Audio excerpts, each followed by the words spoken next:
Ay maşallah, ay maşallah əziz qardaşlar. Buyurun baxın. Bax belə 200 baş sırf tatallar cinsi damazlıq dişi toğullar satılır. 200 baş heyvandır əziz qardaşlar. Bunlara baxın. Görürsüzlər nədir? Bax belə tam ətraflı çəkirəm bax.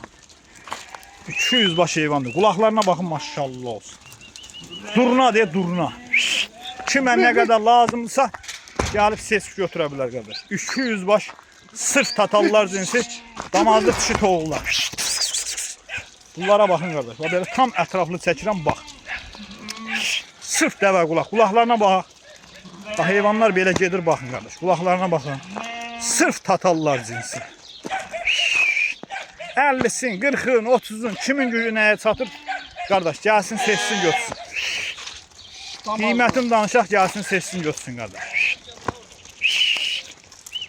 Görürsünüz də heyvanlar göz. Tam ətraflı çəkəcəm baxın qardaş. Bunlara baxın. Ay maşallah, ay maşallah.